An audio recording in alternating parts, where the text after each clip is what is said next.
Her Excellency the Austrian Ambassador to Pakistan, Mrs. Andrea Vique, His Excellency Italian Ambassador to Pakistan, Mr. Andy Asfararesi, Co-founder Women Business Network, Saim Ali Dada, distinguished guests, ladies and gentlemen.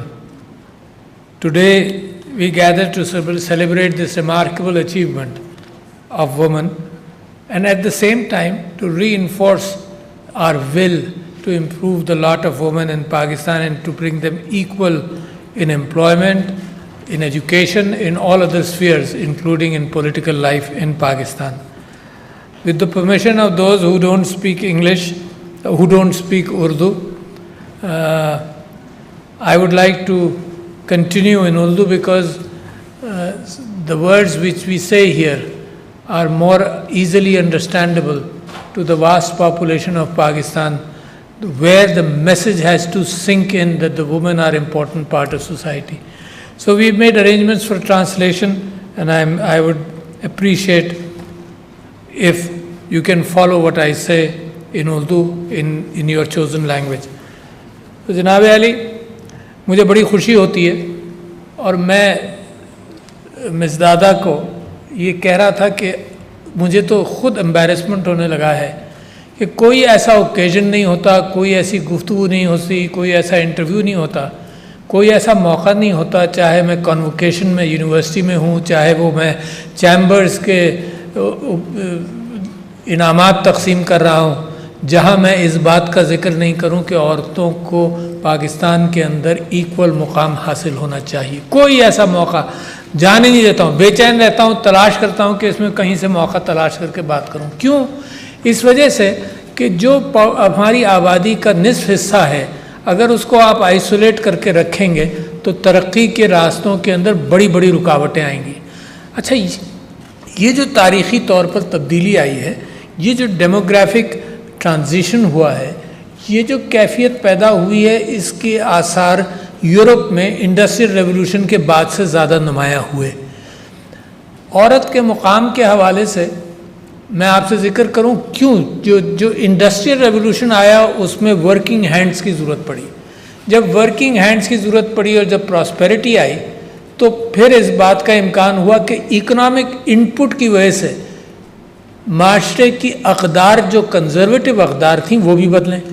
और जो लोग किताबें पढ़ने के शौकीन हैं उनको मैं याद दिलाता हूँ कि बर्ट्रैंड रसल की एक किताब मैंने 60s में पढ़ी थी, marriage and morals in society.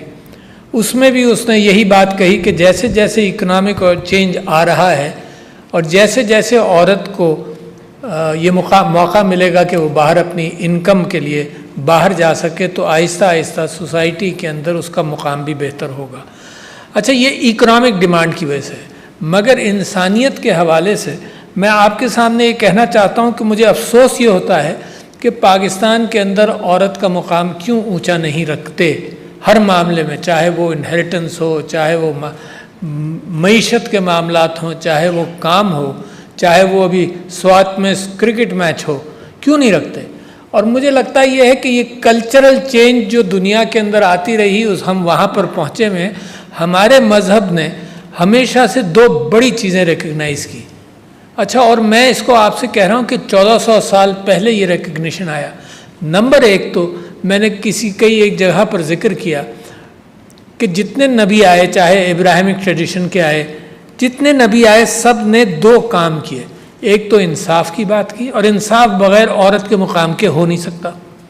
एक तो इंसाफ की बात की और एक गरीब की बात की, जो नॉन प्रिविलेज क्लास है या सप्रेस क्लास है, उसकी बात की। तो मुसलमानों के यहाँ सबसे बड़ी चेंज आई जो तारीख़ में बहुत नुमाया मुकाम रखती है, इस वजह से कि मैं आपसे ज़िक्र करूँगा कि दुनिया में नहीं आई। मुसलमानों के यहाँ एक चेंज ये आई कि कुरान ने ये कहा कि औरत के विरासती हुकूक़ हैं। बहुत बड़ी चेंज आई। जिस माहौल के अंदर औरतों नरीना औलाद नहीं, निस्वानी औलाद का पैदा होना एक ऐब था, लोग दफन कर देते थे औरतों को और बच्चियों को। जिस माशरे के अंदर उनका कोई मुकाम नहीं था, प्रॉपर्टी के हुकूक तो दूर की बात है, वहाँ पर ये चेंज 1400 साल बाद आई और डिलिनिएट कर दिया गया कि वुमन हैज़ इनहेरिटेंस। दूसरी चेंज क्या आई उसके साथ साथ ये बात आई कि लोगों को उठाना है जो पिसा हुआ तबका है। मैंने एक 14 अगस्त की तकरीर में मिम्मा रज़क़नाहुम युनफ़िक़ून की बात की कि जिसके अंदर अल्लाह ताला फरमाता है कि जो तुम्हें दिया गया, खाने को जो दिया गया वो भी शेयर करो। तो माल और दौलत तो एक तरफ रहा।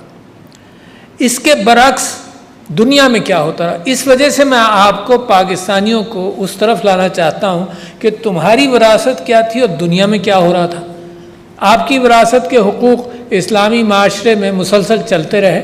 ये दूसरी बात है कि बाज़ जगहों पर कल्चर ने टेक ओवर किया और औरत को अपनी विरासत नहीं लेने दी, बल्कि शादियाँ इस अंदाज से की कि विरासत भी ना बटे।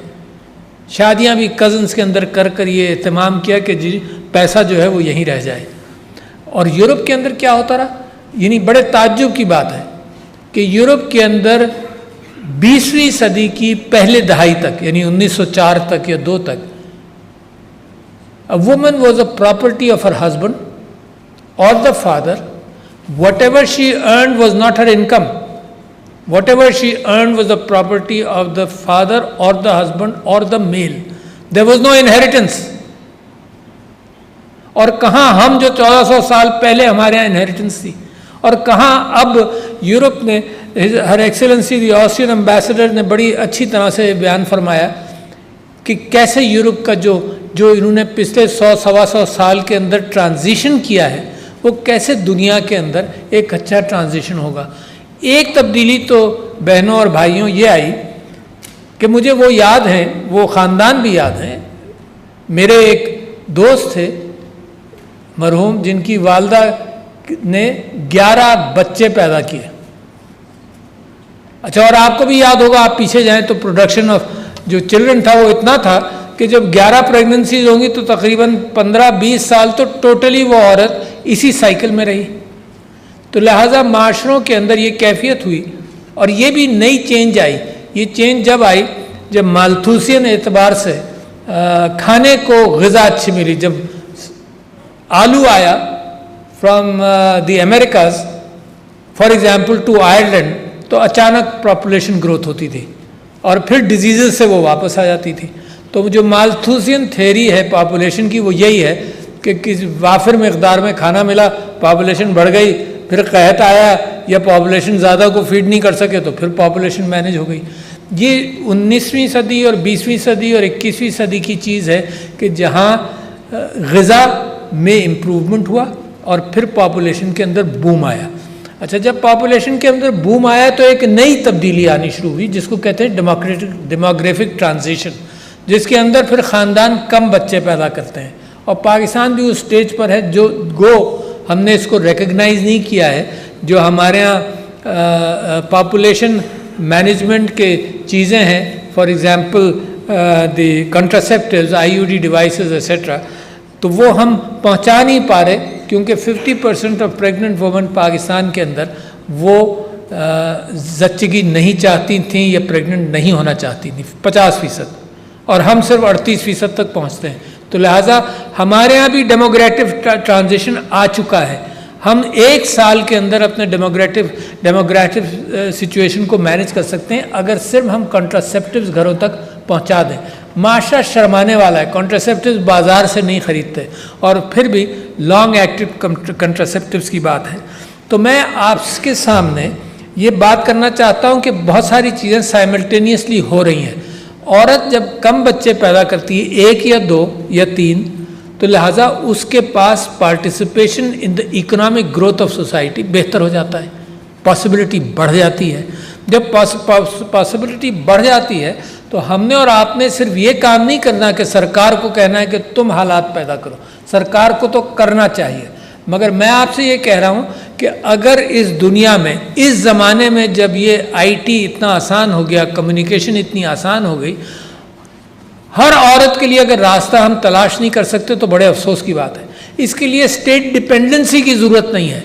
स्टेट डिपेंडेंसी का स्टेट क्या करती है, सड़कें बनाती है ना, कम्युनिकेशन इस्टेब्लिश करती है। सड़कें चाहे IT की सड़कें हों चाहे गाड़ियों की सड़कें हों, स्टेट ये काम करती है। स्टेट ने कम्युनिकेशन इस्टेब्लिश कर दिया out of economic necessity. 10 crore या 12 करोड़ या 15 करोड़ फ़ोन है, लिहाजा कम्युनिकेशन इस्टेब्लिश हो गई। अब औरत तक क्यों नहीं पहुंच रहा? तो लिहाजा ये जो कैफियत है कि माल है, चीज़ है, तालीम है, रास्ते मौजूद है, मगर औरत तक नहीं पहुंच रहे, उसके अंदर ये इदारा, मिसाल के तौर पर जो सैम अली दादा आपने मेहनत करके बनाया, ऐसे बहुत सारे इदारों को काम करना चाहिए just to link the buyer of a product, चाहे वो एक आदमी की प्रोडक्ट हो और जो सेलर है उसके साथ लिंक करें। आपको मालूम है एक एक खातून घर में बैठकर, मिसाल के तौर पर जिसको इल्म हासिल हो गया, वो दुनिया भर के अंदर कहीं कुरान क्लास ले रही है, कहीं उर्दू की क्लास ले रही है, कहीं ट्यूशन ले रही है, दुनिया में काम कर रही है। आपकी मईशत से भी इसका ताल्लुक़ नहीं है, क्योंकि दुनिया की मईशत प्रॉस्पर कर रही हो तो आपका लिंक उसके साथ इस्टेब्लिश है। औरत को घर से बाहर जाने की ज़रूरत नहीं है। तो लिहाजा ये तरीक़ा जो है, ये औरत के लिए अपने माहौल में रहते हुए भी, माहौल चेंज करने में टाइम लगता है, मगर ये लिंक तो आज मौजूद है। मैं पिछले दिनों, पिछले 3-4 साल से स्टेट बैंक ऑफ पाकिस्तान को ये कह रहा हूँ कि पिछले दिनों मैंने बड़े इंटरनेशनल रिसालों में भी पढ़ा और देखा और तस्वीर मैंने उनको दिखाई कि बराबर के मुल्क में एक औरत बैठी है,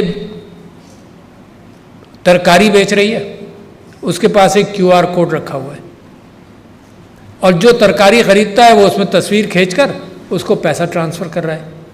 और जो मेरी हर एक्सीलेंसी ऑस्ट्रियन एम्बेसडर ने ये बात की कि गिलगित हुंजा के अंदर जो पैसे दिए तो वो बेटा आकर ले गया, ये पाकिस्तान का भी एक्सपीरियंस है, दुनिया का एक्सपीरियंस रहा है। BISP के अंदर क्या होता रहा, मैं आपसे मिलता जुलता बात सुनाना चाहता हूँ। जब BISP पैसे देता है और टू डिज़र्विंग वुमन बिफोर, जो पावर्टी की एक सतह से नीचे हैं, गुर्बत की लाइन से नीचे हैं, उनको जो पैसे देता है, कभी 3600 रुपये और कभी जितने भी दिए, तो औरत को बुलाया, औरतों को डिसबर्स करते हैं, औरत को बुलाया, वो बेचारी टैक्सी लेकर आई, 400-500 रुपये खर्च करके आई। फिर वहाँ पर किसी ने, गलत आदमी ने ये कहा कि जी मैं 50 रुपये तुमसे लूँगा, तुम्हारी लाइन में छोटी करा देता हूँ। वहाँ कहीं एक्सप्लॉइटेशन हुआ। फिर उसको पैसे मिले कैश, जैसे ही पैसे मिले वो टैक्सी करके वापस गई, 300-400-500 रुपये तो इसी में खर्च हो गए। घर पहुँची तो उसके मर्द ने कहा कि 500 रुपये मुझे दे दो, बेटे ने कहा 500 रुपये मुझे दे दो। तो बाय द टाइम वो दिन गुजरा तो उसका जो उसको पैसे मिले थे वो भी निस्फ हो गए। तो हमने इंसिस्ट किया, मैंने इंसिस्ट किया कि ये डायरेक्टली उसके अकाउंट में जाए ताकि उसके पास तो आए, कुछ उसके होल्ड तो हो, चंद दिन तो होल्ड हो। अगर मर्द लेना ही है तो मर्द ने उसकी मिन्नतें तो करे 5-6 दिन।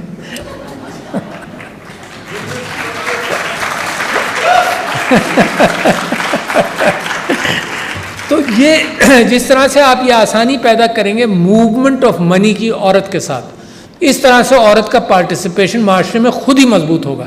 देखो, कहना, तकरीर करना, मैं तो थक गया हूँ। मैं अभी जितनों को दे रहा था उसमें से कई एक से पूछ रहा था कि ये बताओ कि तुम्हारी कंपनी में औरतें कितनी हैं।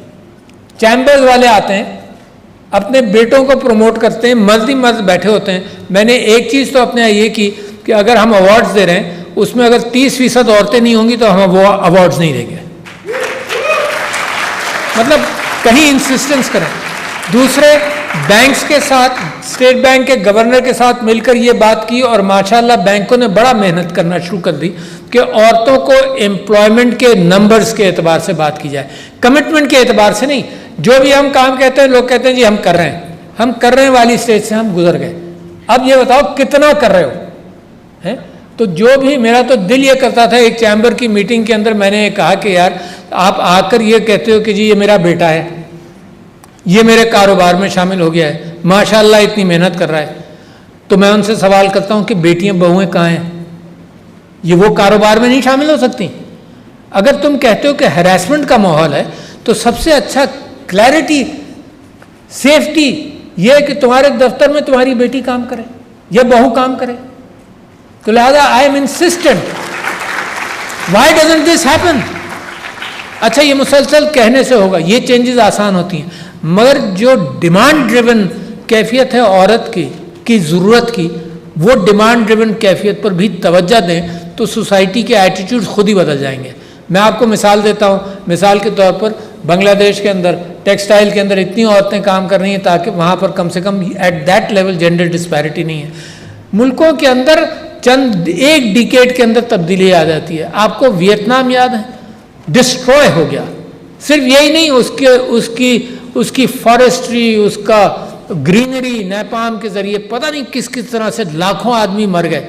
मगर जब उसने रिवाइव करना अपने आप को शुरू किया तो today it is a very prosperous country, क्योंकि औरतों को इन्वॉल्व कर लिया काम के अंदर।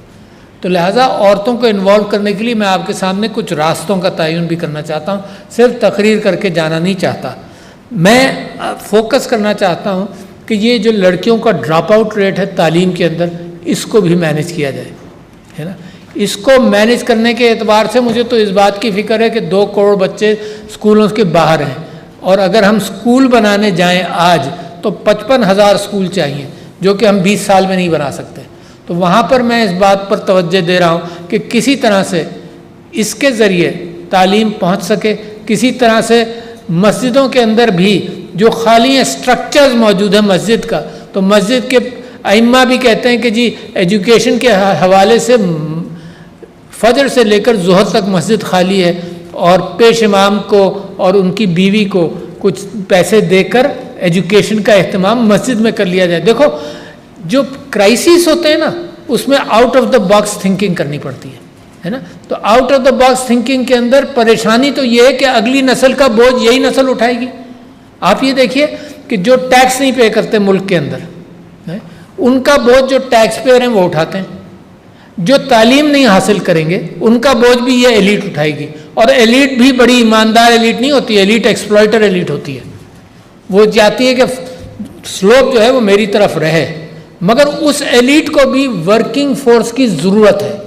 अगर दुनिया के अंदर जमहूरियत ने तरक्की की है तो इस वजह से तरक्की की है कि नॉन एलीट की वर्किंग फोर्स को भी मेन स्ट्रीम में लाया गया है, और जमहूरियत के अंदर 300-400 साल का स्ट्रगल है। मुझे खुशी इस बात की है कि पाकिस्तान के अंदर एक चेंज ये आया कि हमारी रिप्रेजेंटेशन ख़वातीन की असेंबली के अंदर भी फिक्स हुई, मगर अफसोस ये हुआ कि जो अक्सर ख़वातीन जो असेंबलीज़ में गई उन्होंने अपनी औरतों के लिए कम काम किया और मेन स्ट्रीम सियासत में ज़्यादा किया। तो मैं उनको भी मोटिवेट करता था कि भाई औरतों के लिए काम किया जाए।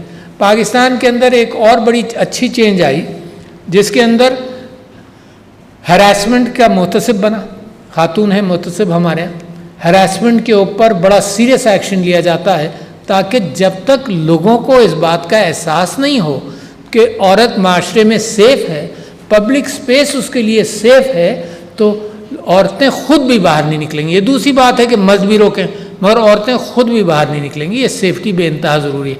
और इस्लामिक ट्रेडिशन ये है कि हज़रत उमर रज़ी अल्लाह अन्हु जो दूसरे खलीफा थे, उनसे जब ये पूछा गया कि कैसा माशरा होना चाहिए, तो उन्होंने कहा माशरा ऐसा होना चाहिए कि यमन से अदन तक, फ्रॉम साउथ टू नॉर्थ, अगर औरत जेवर से लदी हुई सफ़र करे तो उसको ये ख़तरा नहीं होना चाहिए कि वो मोलेस्ट होगी या उसका जेवर उससे छीना जाएगा।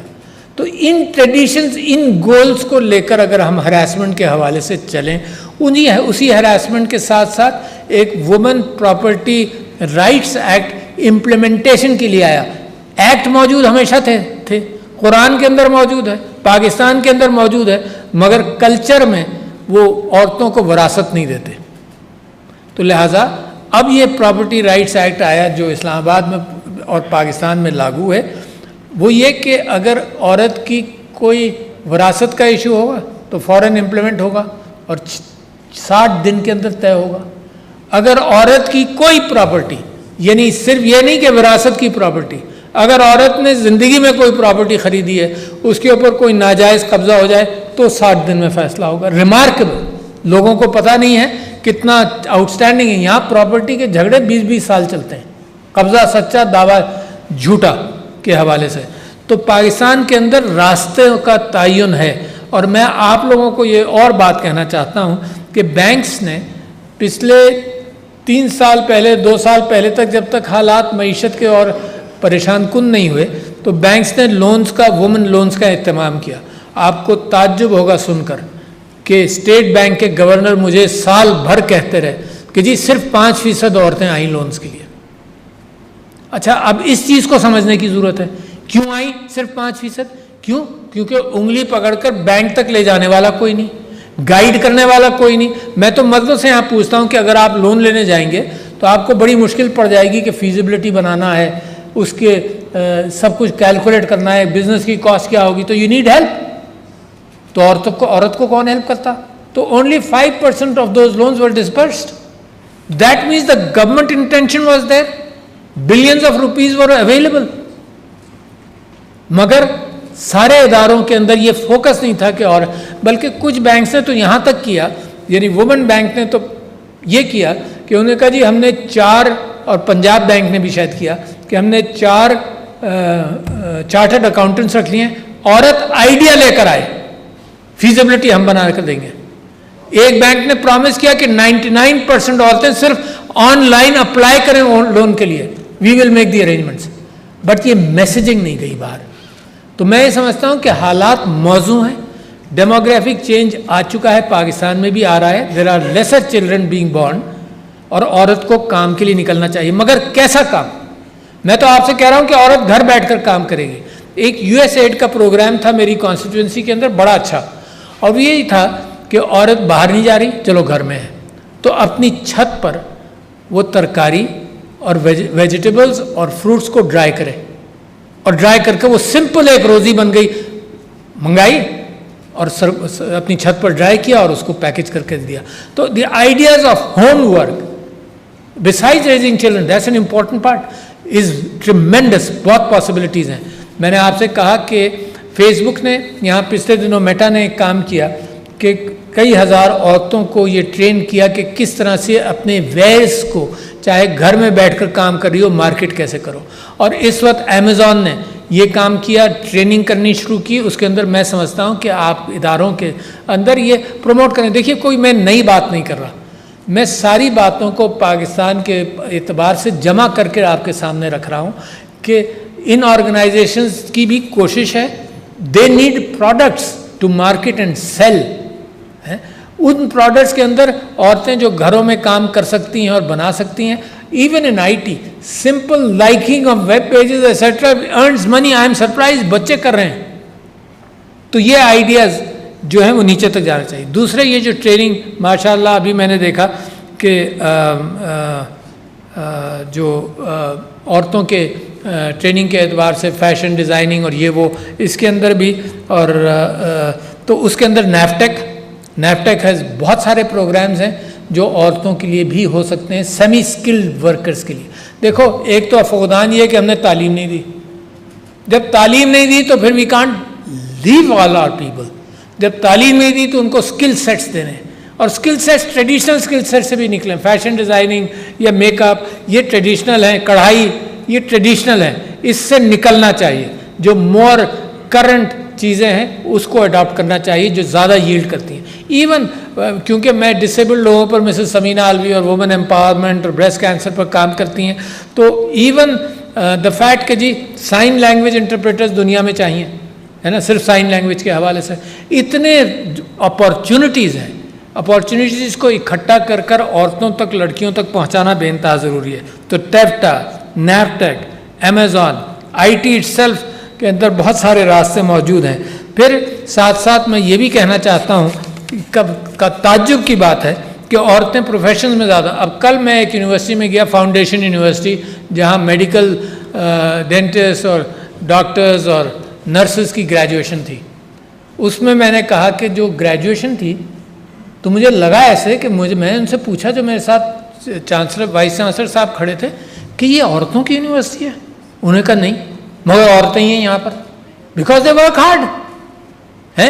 एफएससी में अच्छा नाम लेकर एडमिशन होता है, और फिर उनको मेडल्स मिल रहे हैं, तो 10 लड़के बैठे हुए थे और 100 औरतों को इनामात मिल रहे थे। तो मैं ये कहता हूँ कि अगर औरत के लिए, और फिर क्या प्रॉब्लम है? फिर ये प्रॉब्लम है कि यही औरतें जो डॉक्टर बनती हैं, अब एक तो ब्रेन ड्रेन भी हो रहा है, अब उसके अंदर भी लोग मजबूरन रोज़ी की खातिर बाहर जा रहे हैं, उनको रोका नहीं जा सकता। इमेजिन करें कि वी नीड 900,000 नर्सेज पाकिस्तान में, और इस वक्त हमारे पास 2-3 लाख नर्सेज हैं। अच्छा, हम नर्सेज प्रोड्यूस करते हैं, वो सब बाहर चली जाती हैं। ये गरीब मुल्क एजुकेट भी कर रहा है, और लोग जो पढ़ लिख कर वो बाहर चले जाते हैं। तो लिहाजा हमें अपने माशरे के अंदर कैपेसिटी बढ़ानी चाहिए। तो मैंने वहाँ यूनिवर्सिटी के लोगों से ये बात कही कि देखो कम से कम इस बात का एहतमाम कर लो कि ये जो लड़कियाँ ग्रेजुएट कर रही हैं, 80% ऑफ वुमेन जो डॉक्टर्स बन रही हैं, यानी 80% डॉक्टर्स वुमेन बन रही हैं, औरतें बन रही हैं। अच्छा, ये जब आगे चलते हैं तो मर्द ही मर्द हैं अस्पतालों में, औरत कहाँ गई? तो नतीजा ये होता है कि बाज़ तो अच्छी शादियों के लिए पढ़ रही हैं। तो हमने कहा कि यार ये भी काम करना चाहती है, इनके माँ बाप को पहले साल से काउंसलिंग करो कि देखो हैरेसमेंट फ्री सराउंडिंग्स हैं, यूनिवर्सिटी की भी और अस्पताल की भी। एक दूसरे ये कि ये कैफियत पैदा करो कि औरत अगर बच्चा उस प्रेग्नेंट होती है तो वो हटे थोड़े दिनों के लिए, मगर जब वापस आए तो एक वेलकमिंग माहौल हो। ये कैफियत नहीं हो कि औरत जब गई वापस आई तो 4 साल गुजर गए, उसने कहा मैं तो पीछे रह गई, सब लोग आगे निकल गए। तो you have to create a welcoming माहौल कि औरत जाए मईशत की रोल में से फैमिली रोल में, विच इज़ वेरी इंपॉर्टेंट, और फिर वापस भी आए। तो ये जो मल्टी फैक्टोरियल काम है हर तरफ हमको करना है, ये कहीं लिमिट नहीं होगा। और ये मैं आपको बता दूं बड़ा पोटेंशियल है, क्योंकि बाद ममालिक में बल्कि हर मुल्क के अंदर तकरीबन स्मॉल एंड मीडियम एंटरप्राइजेज और होम एंटरप्राइजेज 70 या 80% इकॉनमी का हिस्सा बनती हैं। और 70 और 80% के अंदर just the opportunities to provide situations for these women to come up, ये सबसे ज़्यादा इम्पोर्टेंट है। मैं आपके सामने ये कहना चाहता हूँ कि let the market work also. Government ने जो करना है वो तो मैंने आपको बता दिया कि गवर्नमेंट अपनी तरफ से पूरी कोशिश भी कर रही है और करना चाहिए, I am not saying that, but ये आइडियाज़ की बात है, ये एड की बात नहीं है। We don't need aid for changing our attitudes, we don't need aid to provide links. ये तो इंसानी दिमाग के लिंक्स है ना, ये तो आप लोग प्रोवाइड कर सकती हैं अपनी ख़वातीन के एतबार से। और जिस माहौल के अंदर जो सिखाना हो पढ़ाना हो उसी माहौल के अंदर से ये सारी चीज़ें निकल सकती हैं। और इस डिजिटल रेवोल्यूशन ने क्या काम किया? आईटी ने ये काम किया कि डेमोक्रेटाइज कर दिया। जो इल्म था एक्सपेंसिव यूनिवर्सिटीज से निकलकर, चाहे छोटा इल्म हो चाहे बड़ा इल्म हो, एक्सपेंसिव यूनिवर्सिटी से निकलकर क्लाउड में चला गया। दूसरे डीमोनेटाइज कर दिया। डीमोनेटाइजेशन का मतलब ये कि सस्ता कर दिया, जो बहुत बड़ी बड़ी फीसों के साथ था उसको सस्ता कर दिया। फिर सारी चीज़ों को, सोच को डिस्टर्ब कर दिया। तो मैं जो आपसे गुफ्तगू कर रहा हूँ वो मैं आपकी सोच को डिस्टर्ब करना चाहता हूँ। मैं आपसे ये कहना चाहता हूँ कि यहाँ माशाल्लाह ये तो वो ग्रुप है जो ऑलरेडी कॉन्शियस है और उस ग्रुप के लिए रास्ते बहुत सारे निकलते हैं और इसी आईटी रेवोल्यूशन ने डिवॉल्व कर दिया सारी चीज़ों को। तो लिहाजा मैं आपसे ये कह रहा हूँ कि मुसलमानों की हिस्ट्री में बीबी खदीजा द प्रॉफिट्स वाइफ वो बिजनेस वूमन थी। मुसलमानों की हिस्ट्री भरपूर है और जो ट्रांजिशन कम बच्चों का शुरू हुआ है दुनिया के अंदर, इसके अंदर ये नहीं हो सकता कि औरतें काम ना करें। और तीसरी बात ये, कायदे आज़म भी यही कहते थे, सारी हुकूमतें यही कहती हैं, but the resistance is with you, resistance is not with the government. और आखिरी बात मैं कहता हूँ कि मैं चैम्बर वालों के साथ इतनी हर मीटिंग में गुफ्तगू करता रहता हूँ कि भाई औरतें कहाँ हैं, तो मैं I want all industries here, all people represented here. मैंने कई एक से पूछा कि तुम्हारी इंडस्ट्री में औरतें कितनी हैं, तो किसी ने कहा कि 15% हैं, किसी ने कहा 20% हैं, किसी ने माशाल्लाह कहा कि लीडरशिप में 50% हैं। मैं समझता हूँ कि हर ग्रुप का ये विजन होना चाहिए कि इस साल हम अगर 15 पर हैं तो अगले साल हम 20 पर होंगे और अगले साल 25 पर होंगे। विदाउट, जैसे आप अपना बिजनेस एक्सपैंड करते हैं ना, वैसे इस आइडिया को एक्सपैंड करें और बिजनेस भी एक्सपैंड होगा इसके साथ। तो लिहाजा without tangible goals for you nothing will change, and if you change this the destiny of Pakistan itself will change remarkably. So I have high hopes on you and I leave this अमानत, ये अमानत आपके साथ छोड़ रहा हूँ कि इन सारे आइडियाज़ को आप इम्प्लीमेंट करें और पाकिस्तान की तरक्की कोई रोक नहीं सकता if the women participate in that. Thank you ladies and gentleman.